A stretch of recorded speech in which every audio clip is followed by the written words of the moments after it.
那现在呢，我们是进入了逍遥座2中国古典家具集珍的专场。这个专场呢是收录了来源清晰、脉络有序的，一共是11件套黄花梨紫檀家具。那我们现在先来看本场的压轴之作——黄花梨，一个巨型公案灵芝纹。首先我们就是刚才那个大的架脊案已经让我们挺震撼了啊，但是这一件其实也是不遑多让，也是非常的特殊的一个案子。首先它这个我们站在它面真的觉得它非常的宏伟，就它的高度啊有1.05米，就是我们大家知道其实常规的这种案子也就是书案啊画案也就80公分，供案也就是90公分这么一个尺度，它这1.05米的高度，就是我报一个数字可能你不是那么直观，但是我们当站在这个实物旁边的时候，它给我们带来的觉得，哎呀，这个确实非常的高大，非常的肃穆，这个高度还是不一样的，给我们的这种感官是完全不同的一个感受吧。就我们刚才已经在架脊案上讲了一个尺度的问题，其实非常简单，就是我们如果看到一个人长1.7米，我们觉得这人长得差不多就这样吧。如果1.8米的话，觉得这人个子还可以；如果1.9米，觉得哎呀，大高个已经特别高；如果2米，就基本上生活中就很困难了。所以说，我们这个听上去，你看一个人的高度就差了10公分、20公分，他整个高度要这么高，给你的这种感官度就差别这么大。你可以想想，这么一个案子，它比常规的要高出这么10几、20几公分。当你站在这个实物边上的时候，它的这种高度带给你的这种感官的感受，它的这种体量感，这种整个威武的感觉是不一样的。所以实物还是很多感受，还是它的尺度需要大家来看实物的来感受一下。然后我们讲一讲这个案子，我们刚才说它高度是1.05米，然后它尺寸也非常大，也接近一个3米的一个尺寸，2.90米几。然后它呢整个料也非常的足，这个案子就是它整个料非常的规矩，工也很工整，料非常足。然后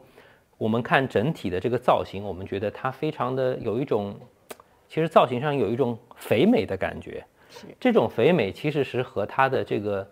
取料和它的工艺造型所决定的。首先它料够足，很多尺寸就用的足够的大。比如说我们说它这个腿足9.6，深度要6点几，这个你听上去可能还没什么概念。我讲一个就大家常规知道的这个挡板，它这个挡板的厚度要3.5公分，就是3.5厘米厚度的是一个什么概念？基本上我们的小型的桌案的桌面案面就是这么一个厚度，所以说可见它这个下料的这种夸张的一个程度。它相应这个挡板都这么厚的，它所有的腿足啊、尺寸啊，都是把它加的比较厚的，然后再加上它一些比较圆润的造型，就让它看上去非常的肥美。我们说，然后它整个你看足，它还是一个撇足，它你别看这么撇出来这么1-2公分，它这个料也是需要非常大的一个材料去挖的。然后它这个整个设计特点啊。但你别看它这个案子特别特殊，感觉特别的高大1.05米，但是相应的它做了一个非常按比例做了一个非常短的一个牙头，比常规的要短，按比例来说，它是设计了一个非常扁的一个云头造型，是更加使得这个案子让你觉得这种高耸挺拔的感觉，一个对比就出来了。然后呢，整体它的设计就是我们讲到一个好的家具，它各个地方要非常的。设计要非常各个处要呼应，它这是一个非常好的实例，我们可以来看一下。比如说我们看它这个挡板中间是一个连弧纹的一个造型，中间你看这个也是相交形成了一个，这个中间把它盘起来变成一个云头，其实和刚才那个方桌有点类似，方桌只是中间它2条线交叉了一下，折叠了一下，这个只是阳线变成了一个升腾的一个云头。你看它整个造型，这种边上是一个连弧纹，中间耸起来一个云头。我们再来看这个牙头，其实是它的造型规律是一样的。这个牙头也是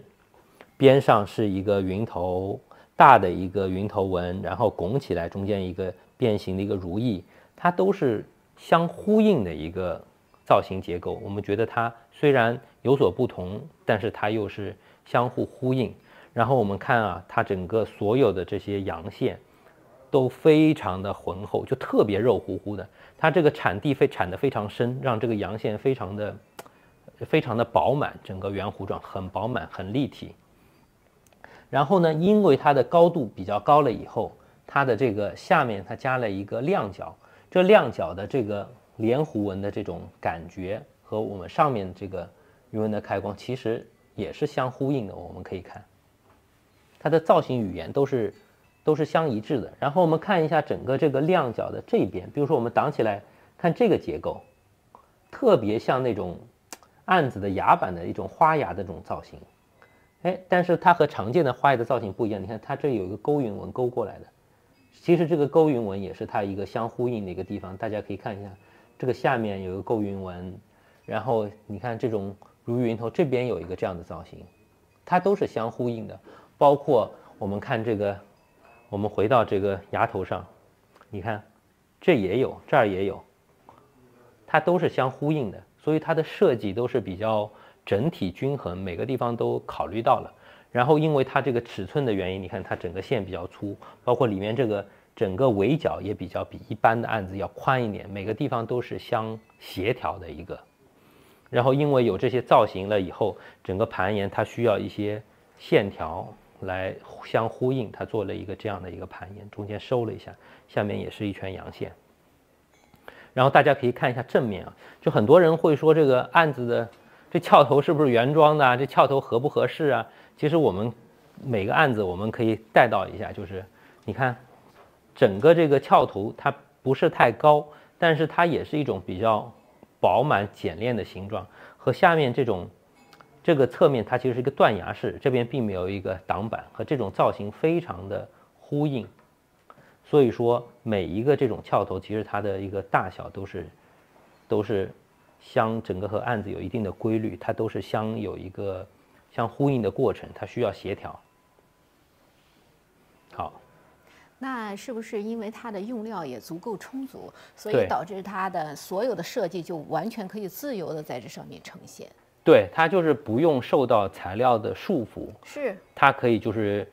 想做到一些比较完美，它不需要去就是说就着材料做，它可以随心所欲的发挥，所以做出来的东西就在谈美学的时候，他说美啊有两种，一种是壮美，一种是优美啊。优美常见，壮美不常见。对，所以我想说一个我在征集中的小故事，就是我们当时21年完成了这个1.15亿的世界纪录以后，这个委托方呢他就找到我。他跟我说，他说我家里也有一个供案，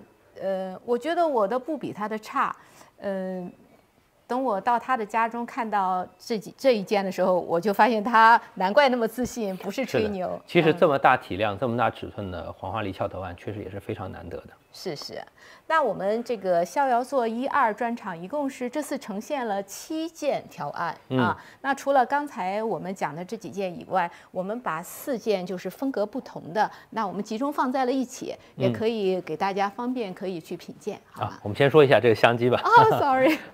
就这是一个方形的一个3弯腿的一个香鸡。就这种造型呢，就是说我们说3弯腿其实是非常优美的一个造型，但是它对一个造型要求其实特别高。你3弯腿这个弧线啊，你弧度太过一点，它就显得可能绵软无力；如果转折过硬一点，它又觉得太僵直了，所以它的把握是比较难的。那我们看这件实物，它鼓腿盆牙这个3弯腿的造型，整个比例还是非常合适、非常得宜的，整体的还是非常协调。这个3弯腿做的，而且呢，我们可以看这个3弯腿下面这个有一个有个外翻的抱球，这个局部做的非常精彩，非常高妙。我觉得就整个器型啊，就是很精妙，这个非常耐看。还有一点就是整个它这个香鸡的造型，就这个捆门和腿足3弯腿，包括托尼之间的这个腹型，这个造型特别像一个莲花的一个花瓣，这和香鸡或许也有一点暗合的一个成分。然后呢，刚刚郑阳也问到一个就是榫卯的问题，我们可以看到像这一件香鸡，它的穿戴也是透损的，也是比较，这也是相对来说也是一个比较早期的一个特征。那感谢孟老师这个不放过每一件美器哈。那我们现在开始案子的介绍。那这一件是一个紫檀的一个条桌。那像这一类的紫檀家具，它其实还是有那种早期明式家具的这个遗韵吧，它还是比较光速、比较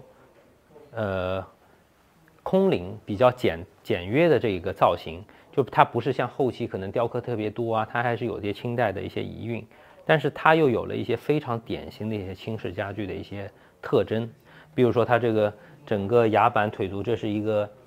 直角形，它的螺锅称你看这都是非常我们说叫硬拐的，它就是90度的都是拐上来的。它的包括我们可以看一下它的马蹄，这是非常典型的清式家具的马蹄。然后呢，我们就看一下它中间的这个云头。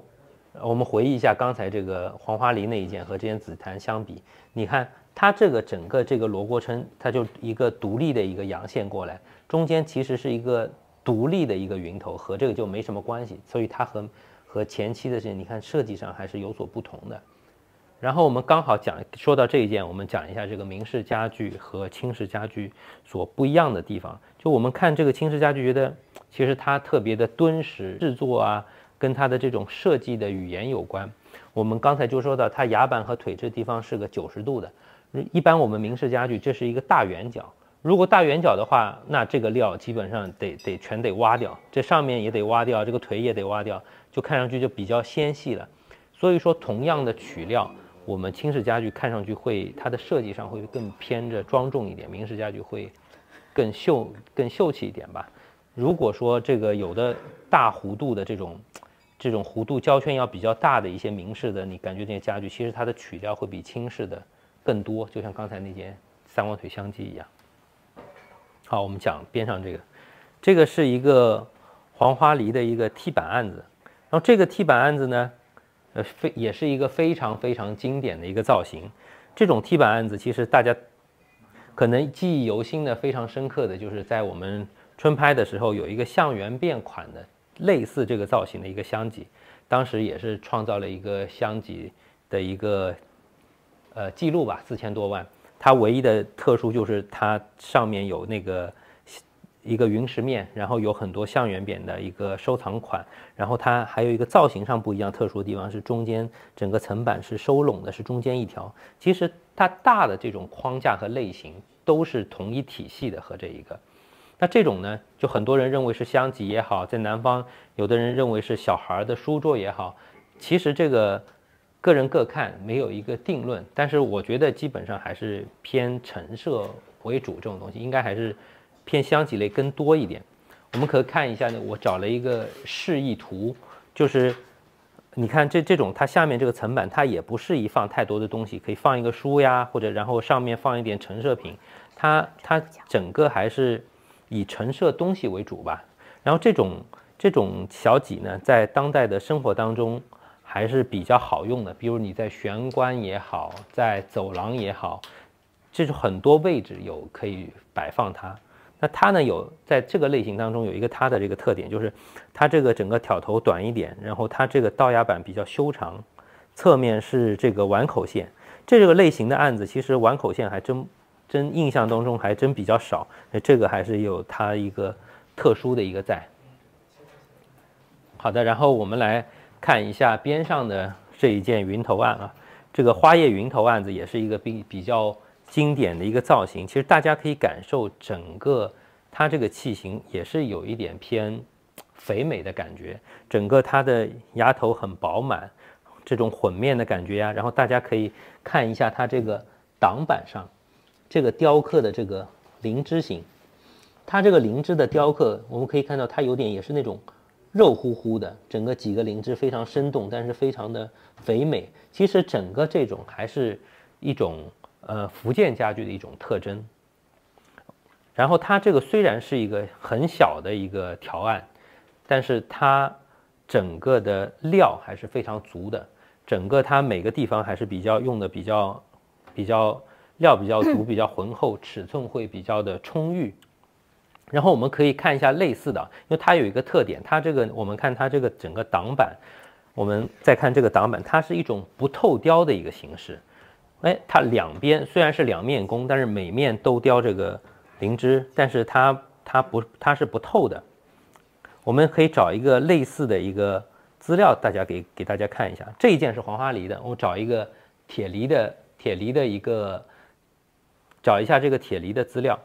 这铁梨的案子啊，大家可以看到它那个线条也是比较的，整个边上比较的肥美，整个和它的感觉一个整体图还是有一点像的。然后这张铁梨案子的挡板也是一个不透雕的，整个也是以花叶啊什么为主吧，整体感觉和这个还是有点相近的，所以这个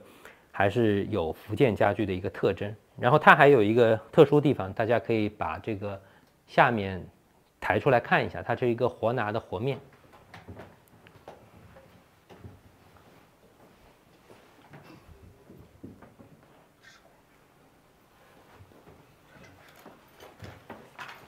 好，你看它这个整个下面它有4个完整的一个定位销，它可以固定在这个位置，然后整个案面不会挪动了，它一个特殊的方面。然后拿下来我们再看，你看它整个牙板啊，它整个造型，包括它这个中间这个托带都是黄花梨的，所以还是说明它这个料还是比较充足，也是印证了它是福建家具的一个特征。好，然后我们看边上这一件案子。然后边上这个案子呢，它也是一个花叶云头型的这么一个造型。其实，在苏北家就是我们说这件是非常典型的维扬家具，在维扬家具中，这种造型其实是非常多见的。但是在多见的是一些软木家具、柴木家具，它呢中间这个一般这个花叶是就雕几个阴线，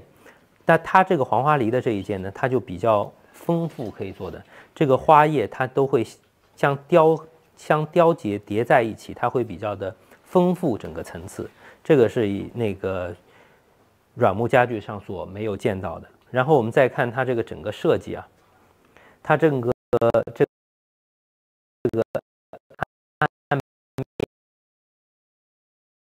面的挡板，我们可以看一下它这个挡板设计，上面也是一个云头，下面也是一个云头，然后中间这个其实是这个云头的花叶把它延伸出来，变成一个像叶片，然后卷起来这种有一个变形的一个像沁形的这么一个结构，它还是非常造型非常的多变和丰富，其实非常的华丽整件东西。然后我们刚好看一下，你看它这个整个这个挡板的，它这个打袜皮条线雕得非常的深。整个它就是用非常厚的板子把它整个地子铲下去以后，形成非常锐利的边线，包括我们可以看它这些造型的边缘，它都是异常的锐利，非常的挺刮。所以它这一件，我们再回忆和刚才那件，就是我们所说的福建的，它是不太一样的。然后呢，大家再看一下它这个翘头，我们刚才说这个翘头跟整个家具是相呼应的，它整个这件家具还是比较华丽的，有一些装饰性的线条，所以它这个翘头的造型，整个外面会多一个波折，然后中间有一个卷珠形，其实都是相呼应的。然后我们回到刚才这件福建的这一件这个翘头案上，它呢整个翘头就比较的高挺，因为它整个比较细长，就不太一样。然后我们刚好看一下两件家具的这个，你看牙头对比，整个这个肉乎乎的这个感觉和这个比较刷力的感觉，这是福建家具和维扬家具的一个区别，其实非常典型。然后其实挡板来说，尤其可以分辨得清楚。那这个一件也是案面也是一个活拿的状态。那现在我们来看一件坐具吧，清早期黄花梨灯挂椅一对。啊，这一对那个灯挂，其实它的尺寸啊，比常规的它会大那么几公分，大1-2公分吧。但其实就是这么1-2公分，让你觉得尺寸上还是比较宽绰，会比较阔绰的。其实比一般的坐具就觉得会进深大一点，宽度大一点，会舒服一点。然后它这个呢是非常标准的一个灯挂椅的一个非常简单标准的一个制式。它呢，它有它的特点在什么？它整个这